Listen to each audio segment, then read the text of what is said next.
Então, aqui está um caso clínico de um paciente de 7 anos, 7 ou 8, não tenho certeza. Já verifico ali para vocês. E ele tinha, aqui nessa foto inicial, ele estava com 7. Uma falta de espaço importante, os incisivos centrais bem distantes, né? Tinha um diastema bem grande de incisivos centrais superiores, não tinha espaço para os incisivos laterais irromperem. E ele foi encaminhado para ortodontia corretiva. Não tinha espaço nenhum, os dentes são muito grandes, então nessas situações onde a gente vê dentes muito grandes, normalmente a gente se depara com falta de espaço importante. E eu falo isso lá na aula de falta de espaço. Nessas situações é importante medir o tamanho do dente central, do incisivo central, para a gente ter uma ideia. Às vezes incisivos maiores que 10 milímetros dificilmente conseguem uma relação oclusal sem nenhuma extração lá na dentição permanente, porque os dentes são grandes demais e os dentes permanentes eles têm uma relação de tamanho entre si. Então, se o central é grande, o lateral é grande, o canino é grande, o pré é grande. Então, às vezes a gente faz expansão, junção por um problema de falta de espaço, e chega lá na frente, a gente vai ver que não foi o suficiente, que a expansão não resolveu o problema. Então, eu sugiro que vocês meçam o incisivo central para dar mais segurança no diagnóstico, para apresentar isso para os pais. Olha, a gente vai fazer a adjunção porque é importante, porque ele tem um palato estreito, porque ele tem um problema respiratório, a gente vai associar, ele tem uma falta de espaço, mas isso não quer dizer que ele não vai ter extrações na dentição permanente. Né? Não prometam isso, porque nem sempre é possível nesses pacientes que têm incisivos maiores que 10 milímetros. A falta de espaço na dentição permanente normalmente é importante. Claro que nesse caso do Davi, ele também tinha um outro problema, né? Os incisivos estavam bem afastados e dificultava aí a erupção dos incisivos superiores centrais, né? Dificultava a erupção dos laterais. Mas, de qualquer forma, não tinha espaço para erupção dos laterais, né? E aqui estão os modelos, ó. Então, o que a gente vê aqui no arco do Davi? Um arquinho bem estreito, um palato profundo. Se eu for medir aqui a distância transpalatal entre os molares, com certeza está menor que 30. Então, arcos bem estreitos. O arco inferior, vamos olhar aqui, se eu olho de frente, ó. O arco inferior é a mesma característica que a gente acabou de conversar lá atrás. Olha aqui a borda ala, que é essa divisão entre a mucosa ceratinizada e a mucosa alveolar, essa linha esbranquiçada que está acima dessa borda ala, fazendo essa delimitação.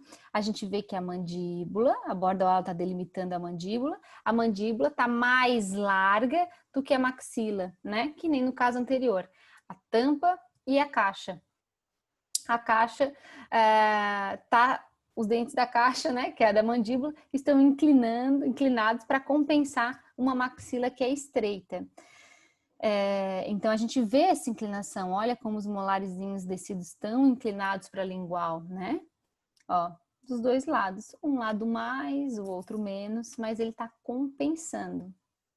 Bom, e quando a gente olha aqui no arco inferior, ó, eu vejo que ele também tinha uma falta de espaço para os incisivos laterais permanentes. Então, tinha uma falta de espaço também no arco inferior e uma falta de espaço importante também no arco superior. E olha o tamanho dos laterais, olha, do 12 e do 22, enormes, né? Enormes. Então, olha só o tamanho dos prés, grandes também, canino, dentes grandes, né?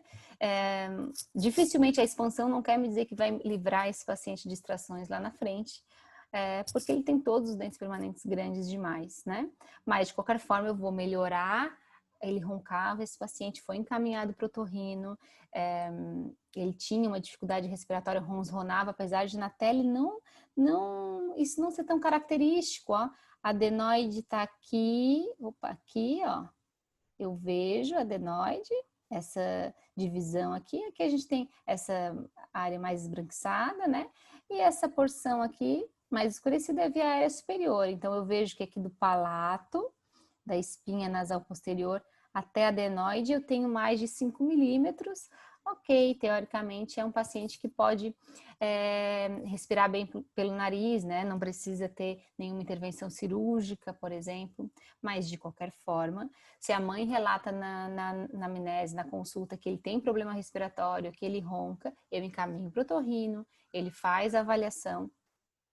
E eu sei que nesses casos, a minha disjunção, expansão rápida na maxila, ela realmente pode melhorar a capacidade respiratória desse paciente e eu posso aliar esse benefício. E engraçado que no Davi isso foi uma característica muito clara. E a mãe me fala isso, até eu trouxe ele aqui para vocês porque eu vi esse paciente ontem. E aí resolvi montar o casinho dele para nossa aula de hoje. E a mãe me relatou exatamente isso, que a melhora na capacidade respiratória, antes ele cansava muito, foi incrível. E às vezes a disjunção permite isso, nos permite isso, né? Nem sempre, a gente não pode garantir, mas a gente espera que isso aconteça por abrir também o assoalho da cavidade nasal. E mesmo que a gente abra, faça a disjunção, abra a sutura e a quantidade que a gente ganha na sutura é pequenininha, a gente tem que lembrar que é uma quantidade pequenininha disposta em todo o palato, né? Se a gente ganhar 1 milímetro na sutura, às vezes menos, a gente ganha aquela distância em toda a extensão da base do nariz. Isso aumenta o volume de ar de forma significativa, para a passagem de ar de forma significativa, e é por isso que melhora a capacidade respiratória. Então, ok. Aqui, a distância transpalatal do Davi, que é aquela distância entre os molares no arco superior, para a gente identificar a atresia, quem tiver aí com dúvida em relação a isso, era 27, o incisivo central superior 10 milímetros. Bem no limite, né? Mas já sei que é um paciente que vai ter problema de espaço lá na frente, vamos deparar com isso.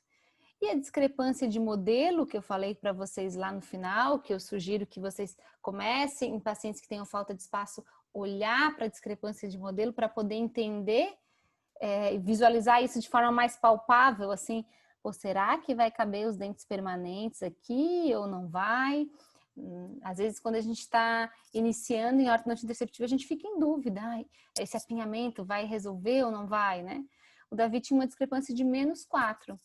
Quer dizer que a expectativa é que falte 4 milímetros de espaço aqui nesse arco.